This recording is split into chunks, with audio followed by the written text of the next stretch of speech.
Independence. Independence? Okay. So there was a Inc. magazine article in January 2014 listed these top reasons why people go into business. Freedom, somebody said freedom, right? The ability to make your own destiny, to have your own dreams and to pursue them. Adventure, the excitement of seeing how far we can take ourselves and what we're able to accomplish as business owners. Having impact, the security, right? I mean, when we go to work for somebody, at least I know early on in my professional career, in public accounting, they all said, oh, the clients are really important. You have to take care of the client. Well, my whole perspective was I really only had one client, and that was my boss. I had to make sure that that client was satisfied, or else I was in some real trouble. So having the security of developing a business where you have multiple customers gives you a little bit of diversity, and it provides you a little security. And then having some relevance.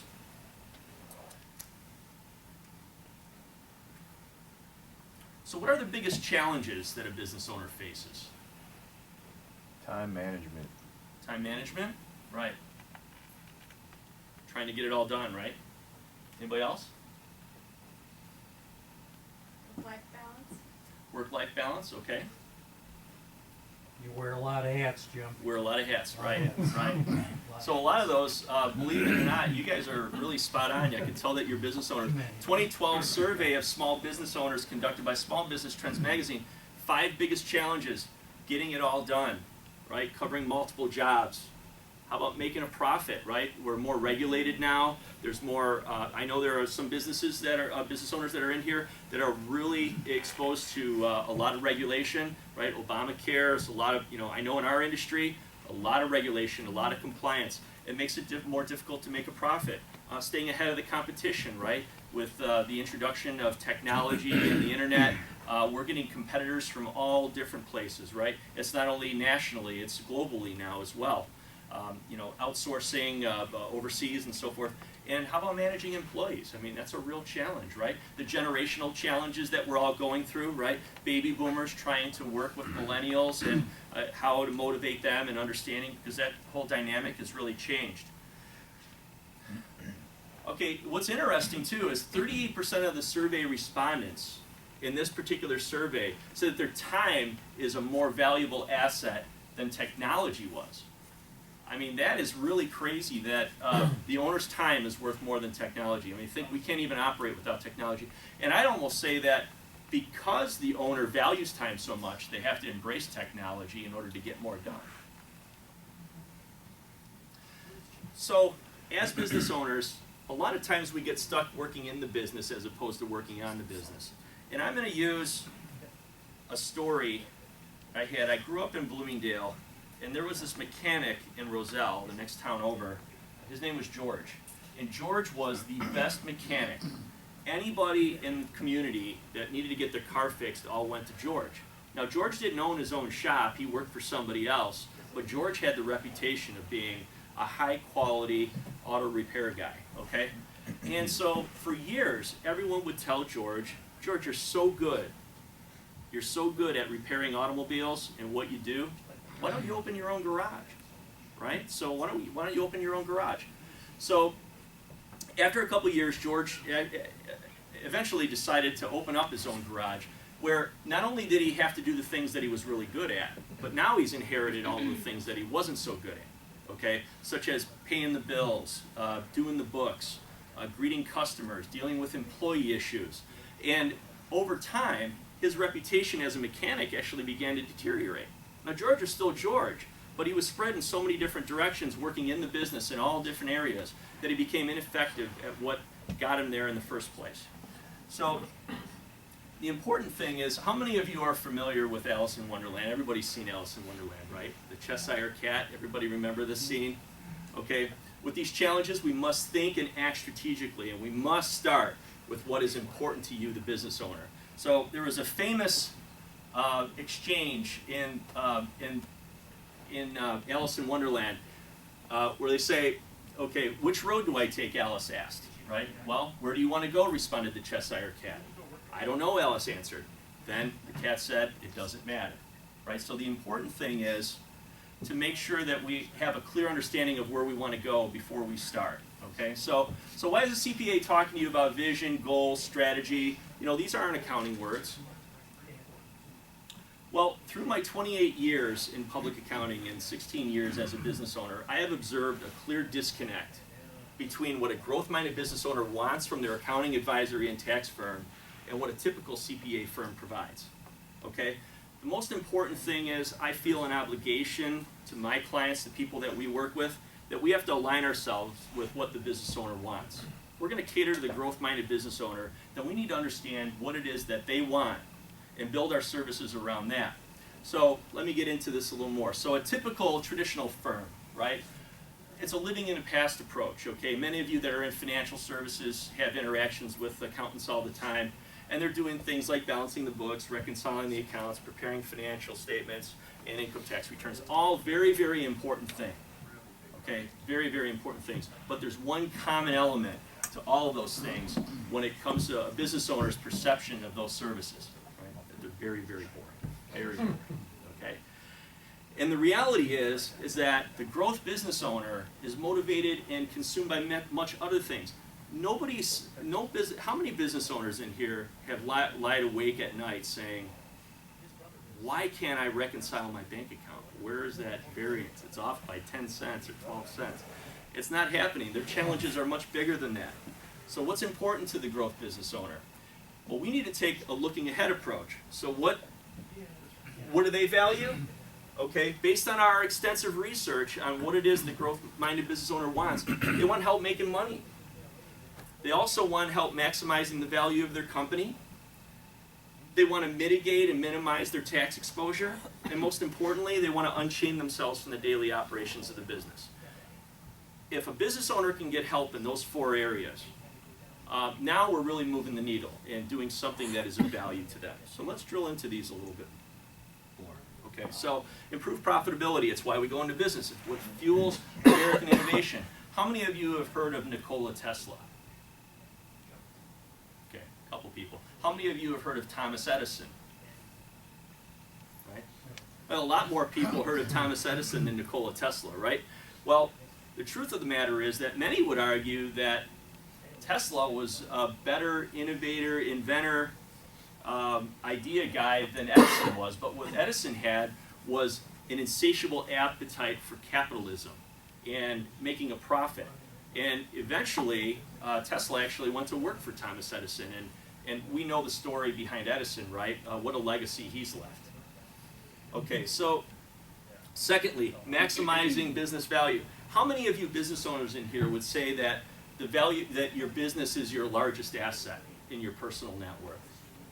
I mean, you're talking your 401k plan, you're talking your house, your cars, or whatever. But the business is clearly, you have everything invested in that business. And you're really betting on that business to contribute to your, your financial stability and all those things we mentioned earlier. So maximizing the value of that, that business is essential. Okay, minimizing their tax exposure. Comprehensive tax reduction and deferral strategy will allow them to invest money back into the business, which is much better than sending it to uncle. We'd rather have you. We'd rather have you. Can somebody ask him to close the door?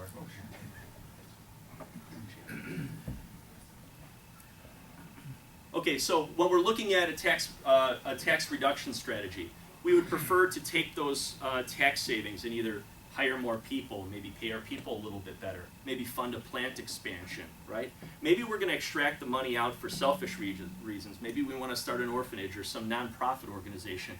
Whatever your use of that money is much better than sending it to uncle. So it's important to have a comprehensive strategy to reduce your taxes. Fourthly, is to unchain themselves from the daily operations of the business. So by taking a strategic focus on their business, the business owner can work hard on the strategic things while leaving the tactical things to the company's personnel and processes, right? So that's that whole concept of working on the business as opposed to in it. And that's an important transition that a business owner needs to wrestle with if they really want to unchain themselves. So where do we start?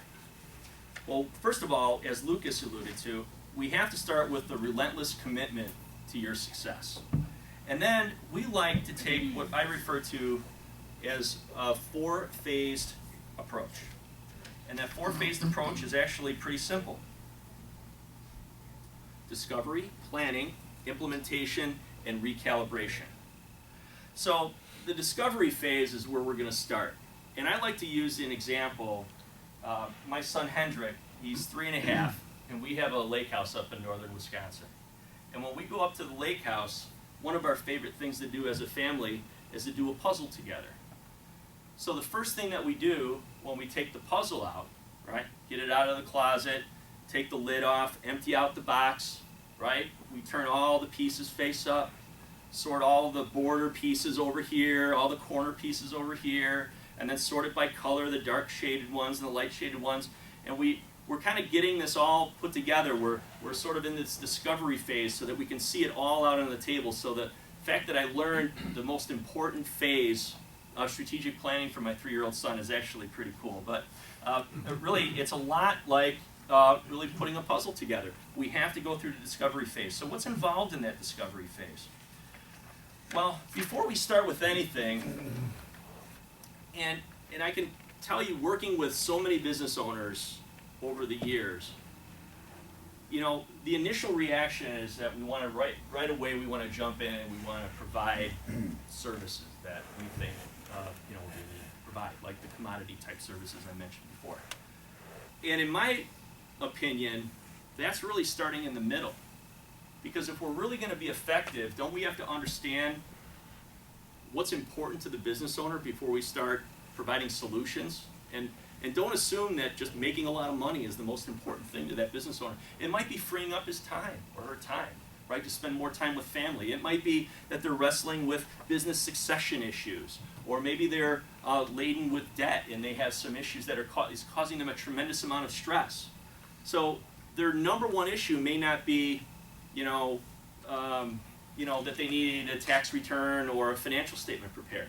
So we have to do gain a thorough understanding of what the goals of the business owner are. And I think we could break that down really into three buckets. Their financial goals, the business goals, and their life goals. So what are the financial goals? Okay, income sufficiency. Am I making enough money right now to support my lifestyle? Wealth dependency. How dependent is my current wealth on the value of my business? I mean, if I've got all my eggs in that one basket, am I feeling really good about that?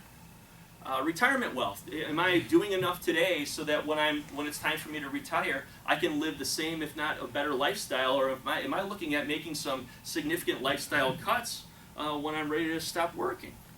Tax efficiency, right? I mean, hey, with many of our clients, they're 40% federal and 5% state. That's almost half, but you pay, payroll taxes and all of that. It's half of their compensation goes to tax. So there is a lot of money to be made there just by making sure that we're taking a tax-efficient approach to your income earning. In personal risk, get hit by a bus, right? Do we have durable and financial powers of attorney in place? Do we have a will in place? Do we have letters of direction?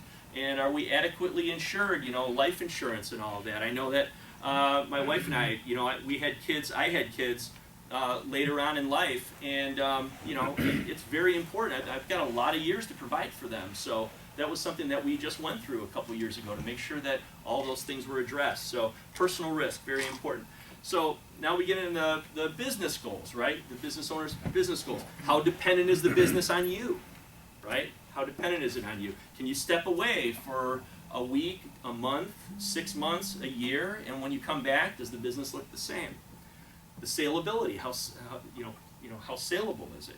Because remember, nobody wants to buy your job, right? If you own a company and you're the company, all right, nobody wants to buy that job. So we have to build a business that works, right? And then by doing that, that's what enhances the value of that company. Okay, the strength of the team, how horizontal or vertical is your organizational chart? Shareholder agreements, if you have other partners or other business partners, are those agreements locked down? Because that could be a very important component of how profitable the company is And do you have sufficient management information and reporting? Okay, so do you have good financial and operational measurement tools to evaluate how well your company's doing? Life goals. How healthy are you?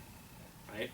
How hungry are you for success? I can't tell you how many business owners say, I've been at this for 15 years. It feels like I'm constantly sprinting uphill. I can't seem to break through. I'm having a lot of the same challenges. I can't get to the next level, and so I'm getting fatigued, right? And so, how do we get them past that?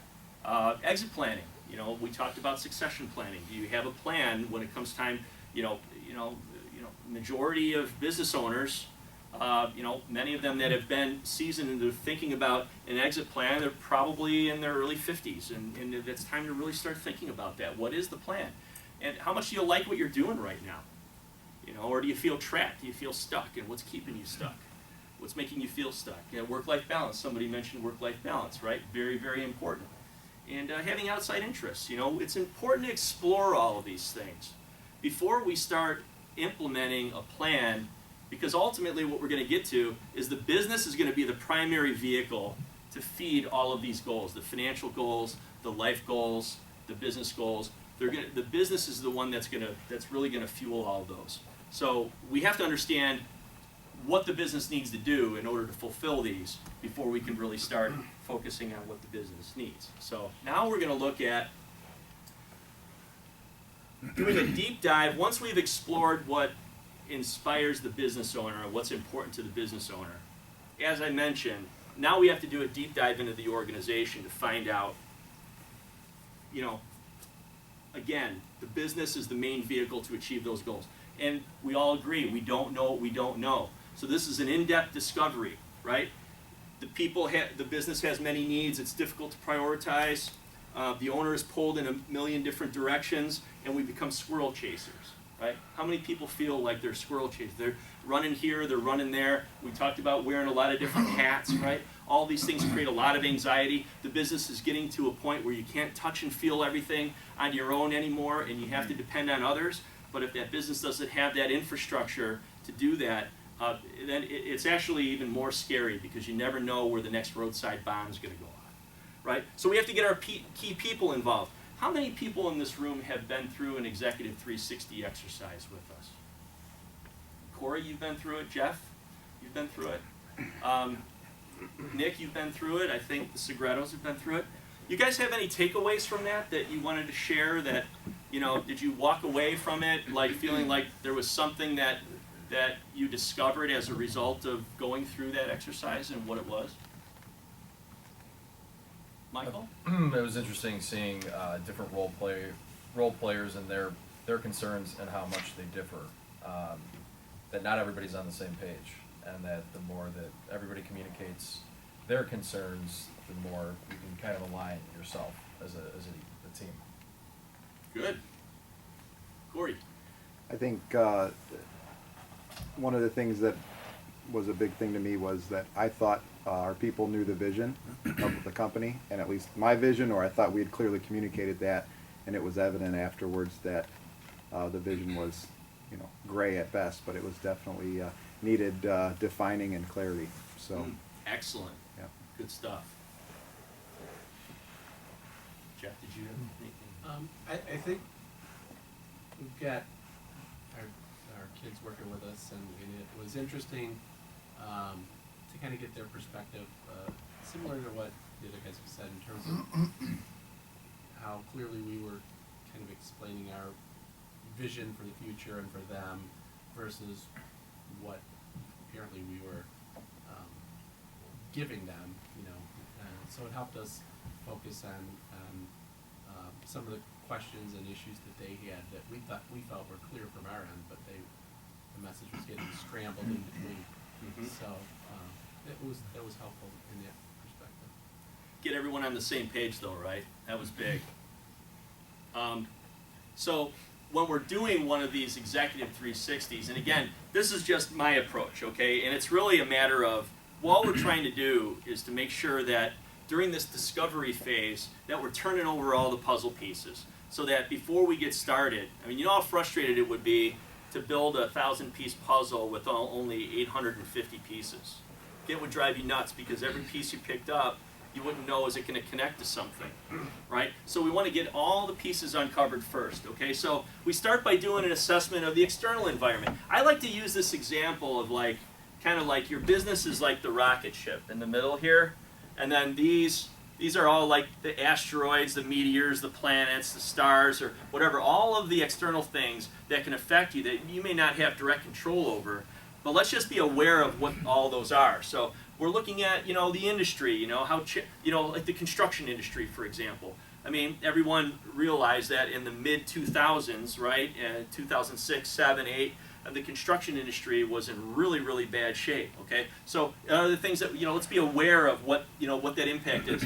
Having a thorough understanding of our competitors. How does technology affect our business? What about our customers? You know, are we providing a service that's still relevant to our customers? What do our customers want? Shareholder circumstances, you know, outside, you know, partners that we're doing business with. You know, are they in alignment with what you know, what the business needs or needs to focus on? And then the overall business environment. How's the economy overall? How are things, in our the whole business climate as a whole. And then the business, if we talk about the business as the rocket, you know, what parts make up your rocket? Because they all need to be functioning in one synergistic fashion to perform optimally. So when we look at the rocket, this being your business, somebody mentioned, okay, vision is the most important thing. I mean, you have to know, where is the rocket going, right? So we get into vision, right? And then, so we have the strategy. The strategy are the action steps, right? The action steps that carry out the vision, right? This is where the rubber hits the road. And you have to make sure you have the proper organizational structure in place to support that. And the culture, all the unwritten rules that exist in an organization, right? And then, you know, at the end here, you know, we have all the components that thrust the business forward. The products and services and marketing and sales and finance, the processes and all the people, right? So these really need to be addressed in this order. You can have all these other things, but if you don't have this, you've got some real issues. So let's take a look. Okay, so let's take a look now. We're going to move to the planning phase, okay? So now that that's on, we got all the pieces on the table, it's time for phase 2, the planning phase. Vision, development, and communication. We must know where we are going and clearly articulate it to everyone in the organization. I've noticed for every one of these executive 360s we have done, and I can think of one in particular, it's an engineering firm that we work with. And the business owner is the prototypical type A, just charge ahead kind of guy. And he said, of course the vision is totally clear. Everybody knows what the vision is. I'm preaching it all the time. I live and breathe it. I'm thinking about it on my way to work every day. I'm thinking about it while I'm on vacation. And everyone else, all the other leadership in the organization that participated, they had no idea what the vision was. They're like, it changes. It goes, it's this one week, it's this another week. We're chasing this monumental task this month, and then we have another initiative the next month. And it's like nobody has any trust or confidence that when they invest in whatever the flavor of the month is, that it's going to still be the flavor of the month next month. And it was really frustrating to them, and that kind of flushed out in that. So oftentimes, as business owners, we think that our people have a clear understanding of the vision, but almost always they don't. Okay, so that's very important. I'll use this example, like, for example, Apex. Our vision, and I don't have it totally memorized here, but to be a lasting accounting, tax, and advisory firm with a great team possessing an entrepreneurial spirit that drives our desire to be the best in Chicagoland, serving the growth-minded, closely held business. So everything that we do here at the firm, okay, is to thrust that vision forward, okay? And if anything, by driving that home, whether it's a quarterly state of the firm address or whether it's regular meetings with our people, constantly communicating that and reinforcing it by encouraging and rewarding behaviors that advance that vision, okay? So very important that it's communicated. Okay, and then it comes down to the strategic plan development, you know, that second component, the strategic planning part, right, where that's the roadmap that serves the company's vision, that ultimately serves the owner's goals. So let's get into this a little more granular, okay? We must take a balanced approach to our strategic planning. I always used to think that, hey, growth, it's like, just go for the revenue and everything else takes care of itself, right? If we only had more sales, everything would fix itself. And what I've learned, in many cases, just with my experience seeing what other business owners have been successful at, and what has caused them challenges, and also what's worked for me and what has caused my own challenges. In many cases, I'm the ideal client for our firm, right? So a lot of times we're kind of, you know, like the test lab, and we try some of these things. And what I've distilled it down to is that these three areas need to be advanced simultaneously. You have to have a people strategy, a process strategy, and a product or revenue development strategy. So people, processes, and product. Very important to note, a people-dependent business will affect its value and your ability to unchain. So if your biggest solution is, well, I just have great people. Well, great people are great, but in order to keep them, you have to have the infrastructure in place, and it has to be a balanced approach to your strategic growth. So I'll use this as an example. Like, if you had high revenue with no processes in place, even if you had great people, you had high revenue, but you had no systems, no way of doing things, wouldn't that cause a lot of stress? You have people tripping over each other and, you know, stumbling, and there's a lot of redundancy, or maybe things slip through the cracks. How about if you have great people and great systems but no revenue? Right? I mean, that's a problem too, right? Okay, so now now that we've kind of gone through the discovery phase, we've gone through the planning phase, now this is really where the rubber hits the road, okay? The implementation of the strategic plan. And this is where almost every business fails. Because it's really simple, right? It's a simple concept. You have all of these action items that you have to do, and you know why you're doing them, right? But you still have to implement them. So, as Nike says, right, just do it. You have to just do it. And it's so easy because what happens is you do a couple of these things, and then all of a sudden business sort of picks up, and you get lulled into this false sense of security, and you say, well, everything's going great right now, so these things aren't really that important, right? But then you soon realize that it catches back up to you, right? So it's important. You have the plan in place, you have to implement it, and you have to monitor it, right? And so how do you monitor it? Well, we use the term, and I'm sure many of you have heard of this acronym before, SMART goals, right? Specific, measurable, attainable, relevant, and time-bound. So let me give you an example what a poor goal would be, right? Would be, we want to grow. Well, what specifically does that mean? Where do you want to grow? So maybe a greater goal would be, I want to grow revenue by 20% in product line A and B by the end of 2015, and the sales manager is accountable for those results. Okay, now we have something that we can quantify and we can measure. And now we're able to then assess whether adjustments need to be made.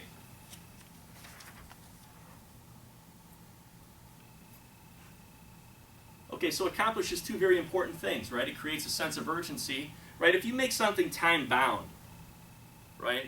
Because I've been known to be a procrastinator. Anybody else in here ever procrastinate? Right?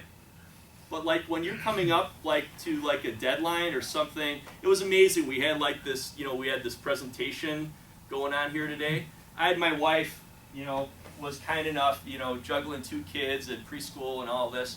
She's running over here at the 11th hour to help me do things that I could have done probably 3 months ago. But I'm like, man, I gotta get these done. I gotta get it done. And so that sort of that time-bound nature, it creates a sense of urgency, and it causes us to get things done. So setting those time-bound goals, I think, are very important, and it establishes accountability. If we could say right from the very beginning, these are my expectations for you, and if you achieve these specific expectations, right, this is the reward scheme that goes in place. If they're too nebulous or vague or general, we're fooling ourselves if we think it's really going to have an impact.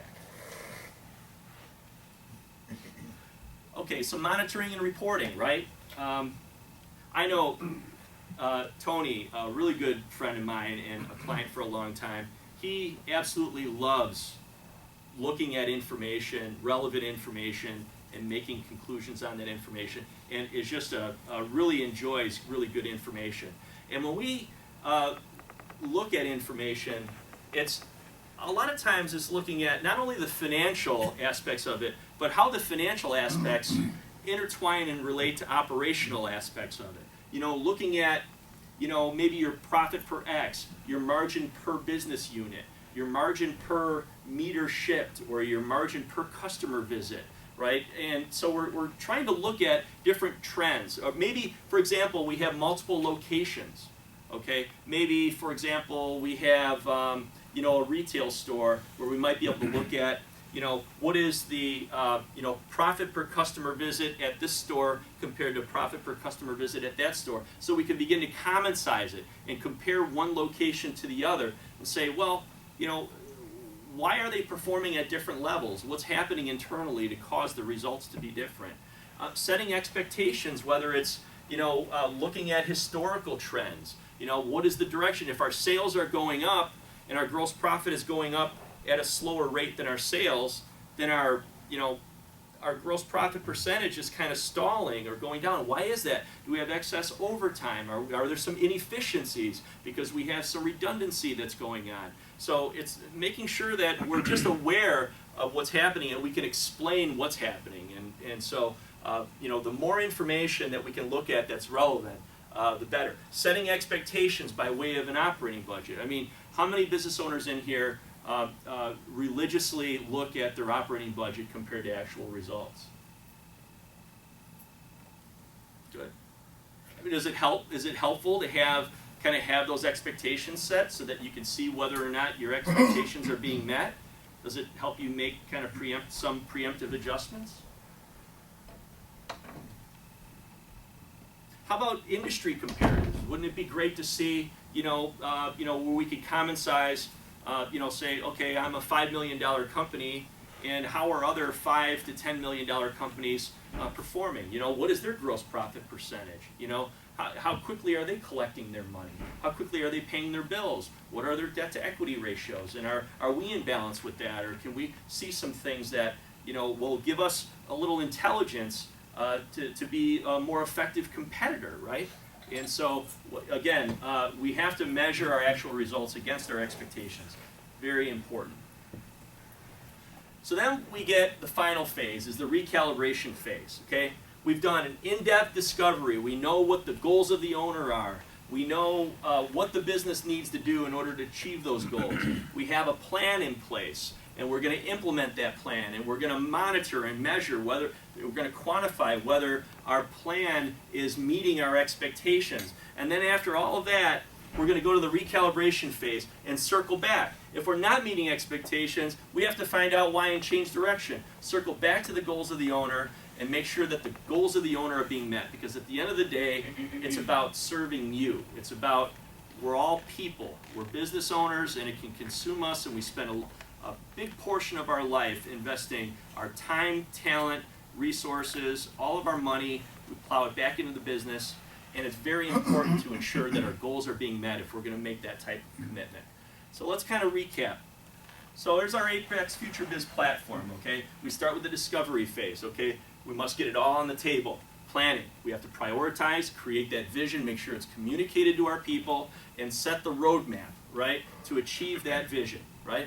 And then we have to implement it, right? Just do it, right? And then after we implement it, we circle back, make adjustments to meet the owner's goals. So what I'd like you guys to leave with today are just a couple of kind of highlights, okay?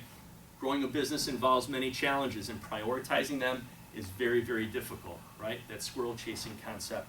We can be overwhelmed with all the things that we have to focus on. So we have to triage them and say, let's separate, the symptoms from the causes. Let's focus on the big things first, and then all of a sudden some of those little things kind of work themselves out. So it's about prioritizing them. A strategic focus puts the business owner's needs first. You have to start with the business owner. I kind of use that example, when you're on the airplane and they're doing the pre-flight drill, and they say the oxygen mask comes down, and you got to put it on yourself first before your kid. I never fully understood that, but I think it's really kind of relative, right? The business owner's needs have to come first, and then everything else falls into place. A compelling vision communicated clearly gives your team a reason to be in the game, right? What's in it for them, right? Something needs to be in it for them. I realized probably around 4 years ago that my employees don't come to work every day solely to make my life better. They actually have other reasons that they come to work, right? It's like, who'd have thought, you know? But it's very important to make sure that they have a reason to be in the game. Okay, working on the business as opposed to in it helps you unchain, right? Use SMART goals, what you can measure, you can manage, right? Specific, measurable, attainable, relevant, and time-bound goals, okay? A successful business run by good people following good systems is a valuable business. And here at Apex, we are relentlessly committed to helping you through every phase of that process. And with that, I will open it up for questions. If you guys want a copy of the presentation, just to kind of, go through it. We covered a lot of material really fast, guys. But really, I've distilled this down to say that these are really the major components to building a business with a strategic focus to help get us to the next level in a healthy and sane way, okay? And this comes from just a lot of experience and making a lot of mistakes myself, okay? If anybody would like a copy of it, please let me know. I'd be happy to forward it to you. And I'll open it up briefly for some dialogue or discussion. And then I have a couple of things I'd like to kind of raffle off, if that's okay too, before Carly comes.